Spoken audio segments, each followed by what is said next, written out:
आ गया बहराइच मैथ्स वाला।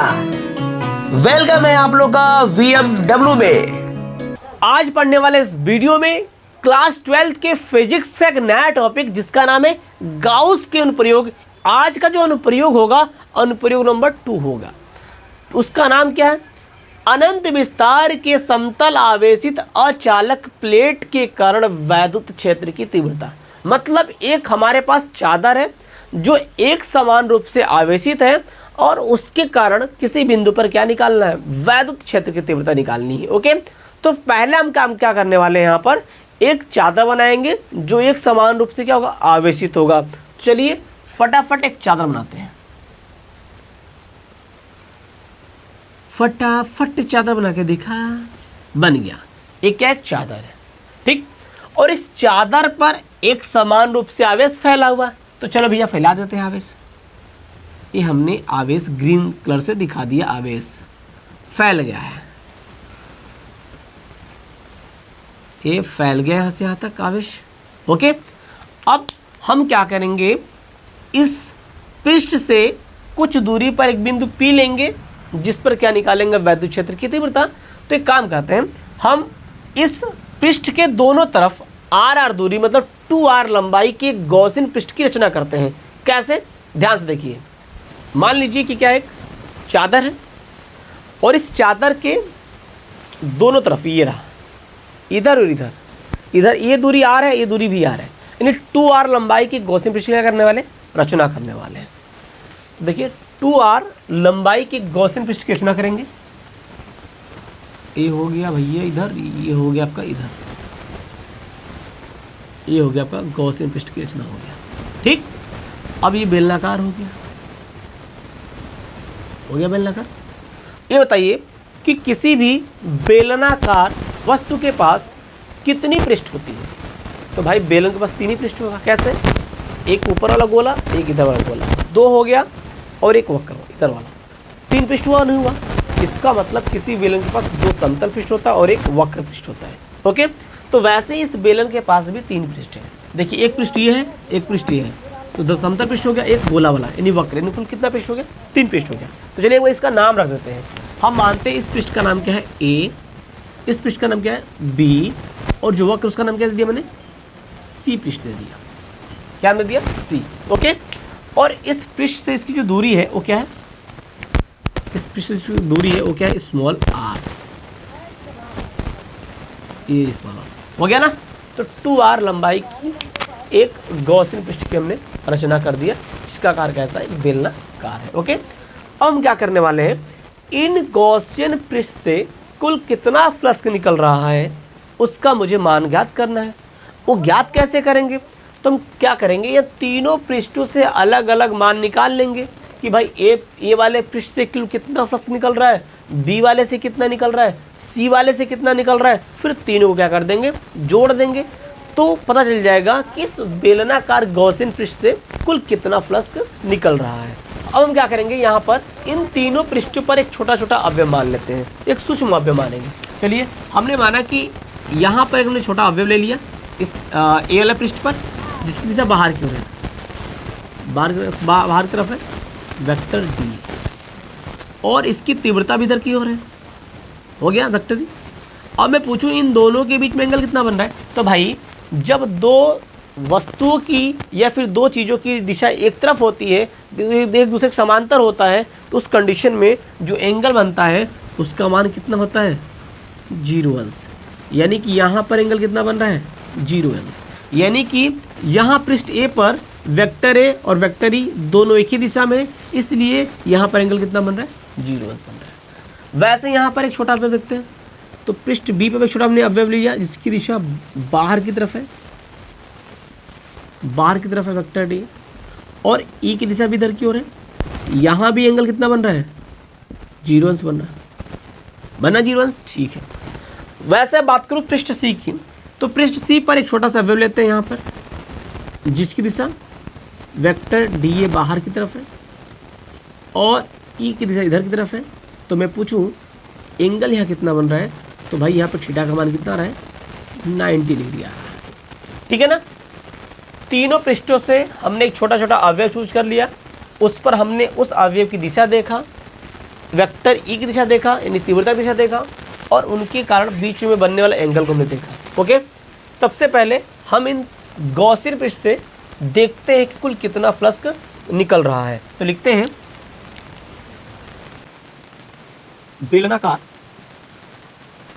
गॉसियन पृष्ठ से गुजरने वाला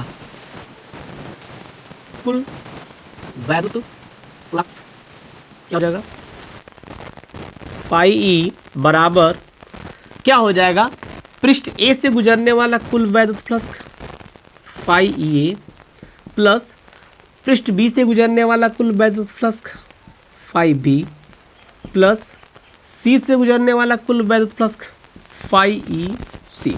ओके, अब ध्यान से देखिए, वैद्युत फ्लक्स का जो फार्मूला होता है फाई ई बराबर integration vector E dot vector D ए होता है। सब जगह राइट करते हैं। तो पृष्ठ ए के लिए क्या लगा देंगे, समाकलन ए पृष्ठ ए के लिए vector E dot vector D A plus B के लिए बी लगा देंगे vector E dot vector D A plus C के लिए लगा देंगे तो vector E dot vector D A हो जाएगा। अब इसको जब सॉल्व करते हैं तो एक बात ध्यान रखिए, कभी भी दो वेक्टर का डॉट जो गुणनफल होता है हमेशा क्या आता है, ए बी कॉस थीटा आ जाएगा। अब थीटा क्या है, वो ए और वेक्टर बी के बीच का कोण होता है। वैसा अगर मैं इसको देखूँ तो यहाँ से क्या आ जाएगा, ए बराबर E D A cos theta हो जाएगा plus B E D A cos theta plus यहाँ लगाइए C E D A cos theta हो जाएगा। अब यहाँ पर ध्यान से देखिए कि जो पृष्ठ ए है वहाँ पर थीटा का मान क्या है, 0 से 0 लिख देंगे, यहाँ हो जाएगा कॉस 0। पृष्ठ बी में एंगल कितना बन रहा है, तो भाई पृष्ठ बी में भी चीज जो थीटा का मान है ना वो कितना अंश है, 0 अंश है। क्यों, तो लिख देंगे 0 प्लस सी में थीटा का मान कितना दिया, पृष्ठ सी में थीटा का मान क्या है, तो भैया 90 डिग्री है, तो कॉस 90 हो जाएगा। क्यों, अब अगर देखें सॉल्व करें इसका, कॉस 0 का मान 1 होता है प्लस कॉस यहाँ भी 0 का मान कितना हो जाएगा, 1 हो जाएगा। और कॉस 90 का मान कितना होता है, ये होता है आपका 0। तो यहाँ से क्या वैल्यू आ जाएगी, ई D A plus V E D ए, अब प्लस में यहाँ क्या आ जाएगा, 0 आ जाएगा। यहाँ देखिए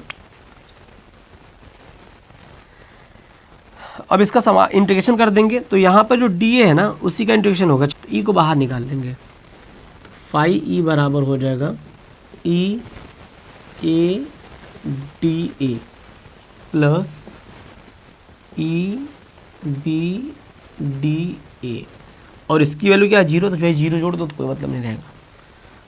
अगर मैं देखूँ यहाँ पर इसका इंटीग्रेशन क्या हो जाएगा ना, तो ए हो जाएगा प्लस यहाँ पर भी क्या हो जाएगा आपका ए हो जाएगा, तो कुल कितना आ गया 2EA। तो एक चीज हमने क्या देखा कि इस पूरे गॉसियन पृष्ठ से गुजरने वाला जो कुल वैद्युत फ्लक्स है वो कुल कितना है 2EA है। ओके, अब हम करेंगे इसमें गाउस के नियम का प्रयोग। ओके, तो चलिए इसको बोलते हैं इक्वेशन नंबर फर्स्ट। देखेंगे गाउस की प्रमेय से, गाउस की प्रमेय से, गाउस की प्रमेय क्या होता है भाई, फाई ई बराबर क्यू अपॉन में एप्सिलॉन नॉट हो जाएगा। ओके, ये हो गया इक्वेशन नंबर 2। समीकरण 1 तथा 2 से, समीकरण 1 तथा 2 से, तो भाई समीकरण 1 में फाई है, दूसरे फाई, तो ये दोनों की वैल्यू इक्वल, मतलब ये भी दोनों इक्वल हो जाएगा। तो हम बोल सकते हैं 2EA बराबर क्यू अपॉन में एप्सिलॉन नॉट। हम ई को यहीं रोकेंगे क्योंकि हमको निकालना है तीव्रता, इसलिए जो 2A हो जाएगा आ जाएगा कहाँ पर, बटे में। इसको और अच्छे से लिख लें तो क्या आ जाएगा, 1/2 epsilon not into Q upon में ए हो जाएगा। अब एक बात ध्यान से देखिए, तो किसी भी पृष्ठ का जो पृष्ठीय आवेश घनत्व होता है वो होता है सिग्मा, ओके। और इस सिग्मा का जो मान होता है वो इसके एकांक क्षेत्रफल पर उपस्थित आवेश की मात्रा को क्या बोलते हैं, पृष्ठीय आवेश घनत्व। मतलब सिग्मा बराबर क्या होता है, क्यू बाई ए होता है। तो हम मानेंगे यदि सिग्मा बराबर क्यू बाई ए हो तो यहाँ रख देंगे। तो यहाँ से क्या जाएगा, ई का मान ई बराबर हो जाएगा क्या आपका, सिग्मा अपॉन में 2 एप्सिलॉन नॉट। तो यहाँ पर ये डेरिवेशन हो गया कंप्लीट। बहुत आसान है। सबसे पहले आपको क्या करना होगा, एक समतल चाता बनाना होगा जो एक समान रूप से आवेशित हो। फिर उससे गुजरने वाला एक हमको क्या बनाना है, गॉसियन पृष्ठ की रचना करना है। फिर उसमें 3 पृष्ठ हैं, उन तीनों पृष्ठों से हमको क्या निकालना है कि कुल कितना फ्लक्स निकल रहा है। तीनों को जोड़ देंगे तो पता चल जाएगा कि इस गॉसियन पृष्ठ से कुल कितना फ्लक्स निकल रहा है। उसको बोलेंगे समीकरण नंबर 1। अब हम करेंगे गाउस का नियम के यूज़। तो भाई गाउस की प्रमेय से ये होगा समीकरण नंबर 2। तुलना करेंगे तो दोनों की वैल्यू ई की वैल्यू ये आ जाएगी। और यहाँ पर क्यू बाई ए बराबर क्या होता है, सिग्मा, जो कि सिग्मा क्या है, किसी भी पृष्ठ का पृष्ठीय आवेश घनत्व होता है। तो यहाँ पर वैल्यू हमारी आ जाएगी। मतलब कि किसी पृष्ठ के कारण जो तीव्रता का जो मान आएगा वो ई बराबर सिग्मा अपन में 2 एप्सिलॉन नॉट हो जाएगा। ओके, चलिए। अगर वीडियो पसंद आई हो तो प्लीज लाइक एंड सब्सक्राइब करना न भूलें। मिलते हैं अगले वीडियो में, तब तक के लिए बाय बाय।